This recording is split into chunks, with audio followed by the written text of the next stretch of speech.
C'est certain qu'une idée, ça peut devenir un empire. La plupart des entreprises démarrent avec une idée. Et la différence, c'est de se lever du divan, se lever de la table de cuisine, de se mettre en action suite à cet éclair de génie qui parfois n'a pas l'air d'un éclair de génie. Ça a l'air juste d'une envie, de quelque chose qu'on a envie d'exprimer ou de construire. Vous savez, l'entrepreneuriat féminin est beaucoup basé sur le fait que les femmes identifient souvent des besoins qu'elles ont, puis ils cherchent des solutions à un besoin qu'elles ont. Ça, c'est un avantage que les femmes ont en entrepreneuriat depuis un bon bout de temps. C'est que comme le point de vue féminin ne s'est pas exprimé beaucoup, économiquement parlant, financièrement parlant, il y a beaucoup de besoins puis d'idées qui n'ont pas encore été exploitées. C'est ce que j'ai raconté pendant 10 ans avec les 7 clés du leadership féminin. Mais ceci dit, aujourd'hui, ça va être l'histoire d'une idée qui est venue d'une femme qui a construit un empire de 1 milliard de dollars avec une simple idée qu'elle a eue dans sa cuisine. Et oui, je vais vous parler de Goop aujourd'hui, de la fabuleuse entreprise de Gwyneth Paltrow. Mais je dis fabuleuse entreprise, elle est autant aimée qu'elle est critiquée, qu'elle est parodiée depuis le début de sa création.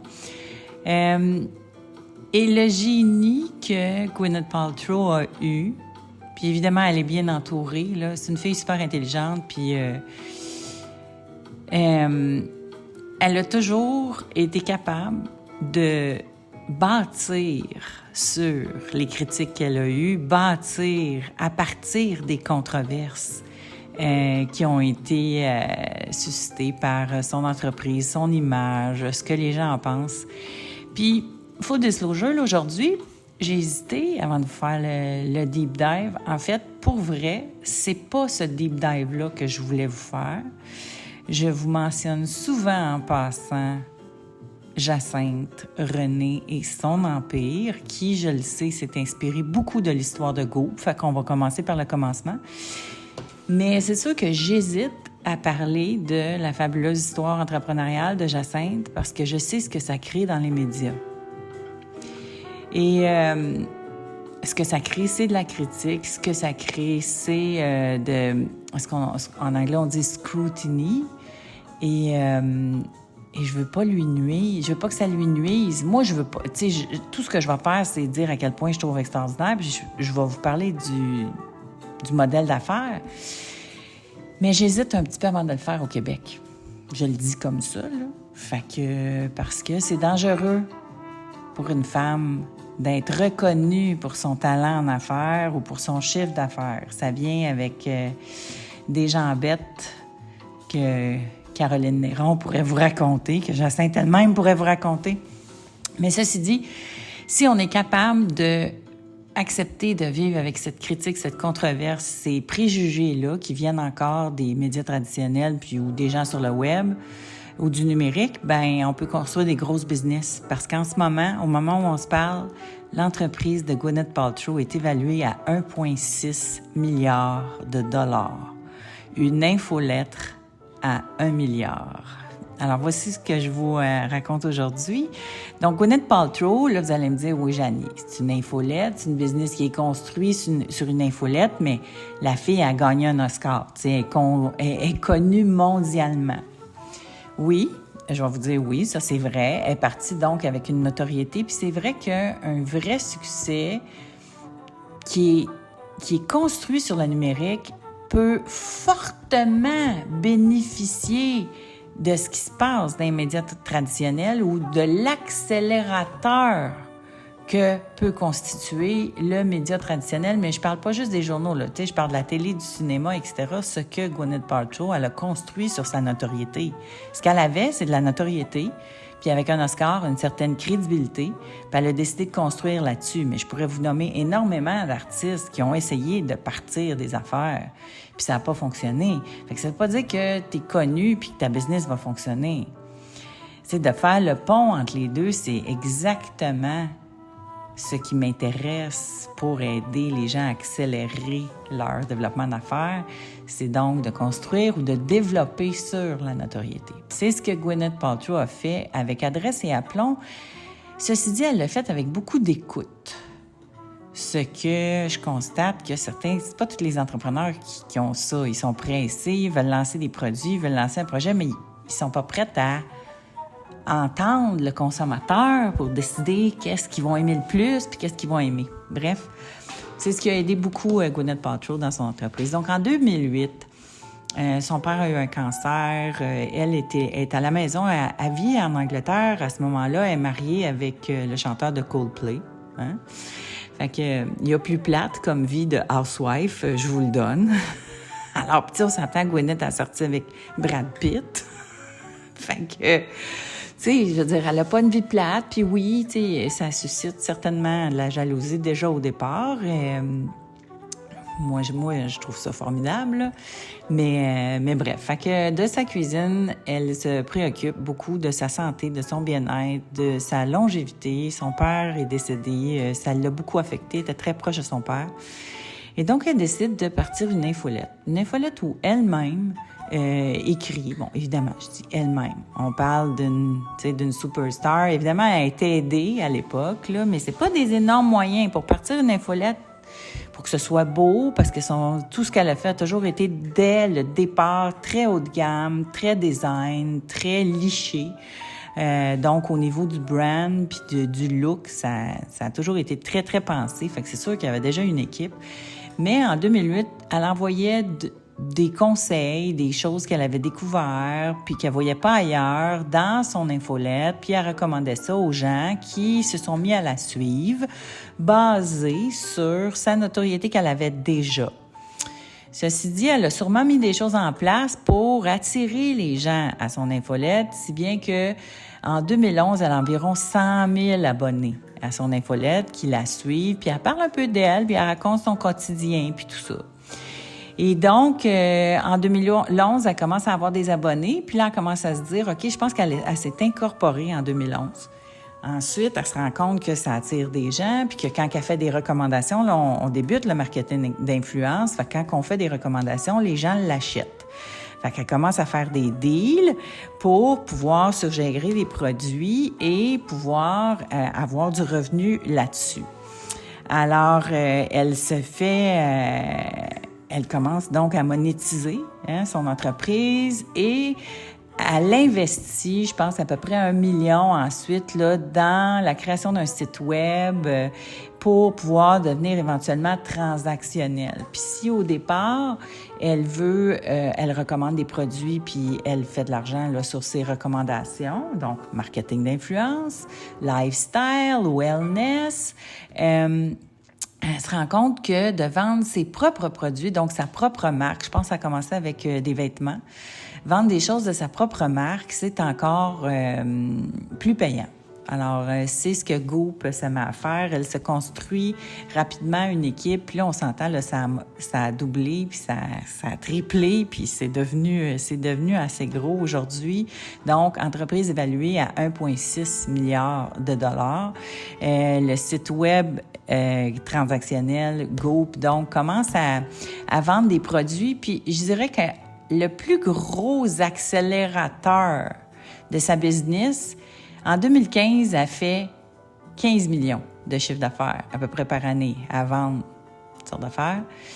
Mais là, il y a une controverse en 2015. Première controverse, elle a toujours été critiquée. Bon, au début, là, je vous parle des critiques. Ils critiquaient ses produits comme étant trop chers, comme étant des affaires trop trendy, comme étant des produits out of touch, comme on dit, avec la femme ordinaire.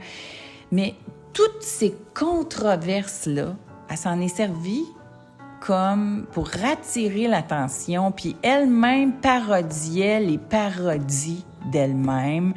Donc, parce que ce qu'on voyait dans les médias, puis là, je vous dis, le parallèle avec Jacinthe, il est pas... il est très évident, là, parce qu'ici aussi, si tu fais des recherches sur Jacinthe, il n'y a personne qui va te parler de son fabuleux plan d'affaires, là. Donc, elle, tu sais, ils vont parler de son lifestyle, ils vont parler de qu'il n'y a pas de bon sens, du genre de produits qui sont de la pseudo-science, puis que là, elle parle de détox, puis ça n'a aucun bon sens à recommander ça au monde. Et je pense qu'en 2015, donc, il y a une énorme controverse, puis même une poursuite. En 2016, savez-vous c'était quoi son chiffre de vente? Il avait triplé. C'était 50 millions de dollars, son chiffre de vente, en 2016. Donc, comment capitaliser sur une controverse? Comment les haters, puis là, je parle à tous ceux qui ont de la notoriété sur le web, puis qui effacent les messages des haters, là. Vous enlevez une belle opportunité de grandir. Ceci dit, il faut être capable de vivre avec les critiques puis de leur répondre. Puis si on n'a pas la carapace nécessaire pour répondre aux critiques, bien, on peut pas se servir des haters comme de levier de croissance. Mais c'est clair que Goop et son équipe l'ont fait. Et là, à partir de ce moment-là, c'est là qu'ils sont allés chercher de l'argent extérieur. Tu sais, au début, ils sont allés chercher un premier 15 millions, je pense, en investissement pour faire grandir l'entreprise. Puis là, l'entreprise a commencé à grandir. En 2018, lancement d'un podcast. Donc, on parle du podcast comme levier aussi de croissance. Puis là, Gwyneth Paltrow, qui est une fille qui même si les médias la parodient, puis que le grand public trouve que, tu sais, elle n'est pas en contact avec l'américaine moyenne, là. Ceci dit, c'est une fille en avant de son temps, c'est une fille qui va rechercher des solutions, c'est une fille qui est extrêmement connectée et aimée dans l'industrie. Alors, la première invitée de son podcast, je vous le donne en mille, c'était Oprah. Puis c'est un excellent épisode de podcast, je l'ai écouté plus qu'une fois, où Oprah parle de tous ces trucs de wellness au fil des jours, que les gens vont dire « Ah, oh, c'est ésotérique ». Ben oui, mais tu sais, du haut de ces billions de dollars, Oprah, puis Gwyneth Paltrow, même chose, vous pouvez appeler leur truc de wellness ou de mindset comme étant ésotérique. Je pense que ça marche à quelque part, hein? Fait que... Puis évidemment aussi, Goop, donc, oui, il y a eu des poursuites. Il y a eu des poursuites sur certains produits qui ont été controversés, qu'ils ont proposés. Un peu comme Jacinthe en a eu au Québec aussi. Alors, mais ils se sont défendus, ils se sont réajustés, ils sont allés chercher des experts. Donc, premier produit... La grosse croissance aussi de Goop s'est faite dans les médias traditionnels aussi. Je sais qu'elle a sorti des livres de recettes qui ont été très populaires. Puis là, ces livres de recettes-là ont rejoint l'américaine moyenne, ont rejoint la canadienne moyenne. Moi, j'ai bien de mes amis qui avaient le livre de recettes de Gwyneth Paltrow. Alors, celles qui m'écoutent se reconnaîtront. Et là, donc, livre de recettes, aussi, c'est sûr, tu sais, le fait qu'elle soit mariée avec Chris Martin, ça lui donne de la visibilité, elle s'en sert, elle-même va faire des entrevues, parle toujours de son entreprise. Puis elle a vécu sa vie de maman, a développé son entreprise. On l'a beaucoup moins vu là, dans le show business, mais l'entreprise fonctionnait vraiment bien. Donc, 2018, c'est la sortie du podcast. Ensuite de ça, vers 2020, ils ont commencé à faire du produit audiovisuel, ce qui a donné naissance à Goop Lab, qui est une série sur Netflix. Là aussi, il y a des gens qui ont parodié, etc. Là, elle a sorti les œuvres de Jade aussi, donc les œuvres de Yoni qu'on parle pour la santé pelvienne, pour les femmes. Et elle a été critiquée pour ça. Elle a été critiquée pour une chandelle qu'ils ont sortie en joke. Et là, et ça a fait le tour du monde. Ça a fait le tour du monde. Donc, toutes les nouvelles ont parlé de la fameuse chandelle. Parce que là, l'histoire de la chandelle, c'est... Vous savez, quand on a un brand, donc les gens viennent vous proposer des produits pour inclure dans le brand. Et là il avait développé des chandelles, puis avec des senteurs, là. Et là, ils viennent présenter ça, puis là, Gwyneth sent la chandelle, puis elle dit « Oh my God, ça sent... It smells like my vagina. » Ça sent mon vagin, tu sais. Et là, puis ils ont décidé de sortir ça, ils ont trouvé ça drôle, ils ont décidé de sortir ça en joke, mais là, évidemment, le monde a ri de ça, mais avoir de la presse mondiale gratuitement pour parler de ça, bien évidemment, je suis convaincue que les chiffres de vente de son site web ont augmenté. c'est pas toujours planifié. Des fois, c'est des accidents, puis des fois, tu finis par le savoir que des choses comme ça, tu sais, mais elle se sert du fait que les gens la parodient, puis que les gens parodient tout ce qu'elle sort pour, évidemment, en profiter, comme c'est de la publicité gratuite. Puis c'est une fille qui est capable de vivre avec, là. Fait que, puis tu sais, aujourd'hui, au moment où on se parle, là, l'Empire Goop, là, c'est énorme. Là. Ils ont fait un autre round dernièrement où ils ont eu 80 millions. Puis je pense même Lightspeed, qui est une compagnie de Montréal, ils ont investi dans Goop. Donc, autre round, 80 millions qui sont allés chercher, donc probablement là, pour continuer de développer les produits. Tu sais, les produits, ça passe, tu sais, il y a de la mode, ils ont fait des pop-up shops aussi, ils ont commencé. Les pop-up shops, là, c'est donc des magasins pour vendre les différents produits de Goop. C'est des magasins temporaires. Et tout ça, c'est bon, oui, pour vendre des produits, mais ce que je me rends compte, c'est qu'il y a des marques qui font surtout ça pour personnaliser puis renforcer l'engagement des fans envers la marque. Puis le génie de Goop, c'est vraiment été d'établir très, très dans les débuts de la marque, vraiment un imprint, une empreinte très forte au niveau du design, des valeurs, de ce que ça représente. Oui, c'est haut de gamme. Oui, c'est des produits ultra conscient, responsable. Mais évidemment, en 2011, c'était extrêmement visionnaire, extrêmement novateur. Donc, ce qui a été décrié comme étant trop wou-wou, là, aujourd'hui, c'est connu comme étant éco-responsable, puis de la consommation consciente, puis être en avant de la curve pour tout le monde. C'est rendu une marque qui est crédible par rapport à ce qu'elle choisit, ce qu'elle aime. Oui, elle choisit ce qu'il y a de mieux, fait que tu vas aller voir ce qu'elle, elle recommande. Sa crédibilité est là. Même si les gens font de la parodie, effectivement, c'est extrêmement puissant là, comme marque, puis parce qu'elle a tenu sa ligne, puis elle n'a pas fait énormément de compromis, j'ai l'impression, sur la qualité aussi. En étant trop cher, ben c'est ça, tu fais pas de compromis, tu vends pas des affaires qui sont de piètre qualité, ce qui peuvent grandement... Tu sais, c'est la plupart des brands de vedettes qui fail, là, c'est ça. C'est du produit cheap, c'est du service client qui est pas... tu sais, ça a l'air devenons riches rapidement, là. Hein? Une marque, il faut que ce soit pensé, réfléchi, stratégie. On pense à court, moyen, long terme. Puis clairement, ça a été fait. Puis oui, c'est une fille qui avait les moyens de le faire, mais elle l'a bien fait. Il y en a d'autres qui ont eu les moyens de le faire puis qui l'ont pas fait. Puis elle a quand même investi, tu sais, au départ, 1 million de sa propre argent. Puis au début, c'était son temps. De 2008 à 2011, là, c'était son temps qu'elle mettait là-dedans. Donc oui, vous allez me dire, Janie, elle avait 2-3 assistants personnels. Ben oui, mais elle est allée chercher de l'aide. Fait que, tu sais, il faut prendre ceux qui ont des grands moyens puis de s'inspirer de leurs grands moyens pour pouvoir le faire à plus petite échelle. Et c'est ce que Jacinthe a fait au Québec puis qui a réussi à le faire, là. Je ne fais pas tout de suite son deep dive. Peut-être que les J'ai une idée business seront éventuellement pour ceux qui sont intéressés à l'aspect business seulement puis que ça fera partie d'un abonnement, là. Comme ça va protéger les business desquels je parle. Alors moi, je tiens à ce que les entrepreneurs, ça marche, leurs affaires, puis que ça continue, puis etc. Puis vous savez, je soutiens la notoriété responsable, puis la business responsable aussi. Je connais pas tout de tout dans les entreprises. Ça veut pas dire que mon soutien est indéfectible, mais ceci dit, je suis capable du contraire. Tu sais, ceux qui ont des belles business, on veut les encourager. Surtout ceux de chez nous, puis qui sont novateurs et visionnaires, comme Jacinthe l'a été.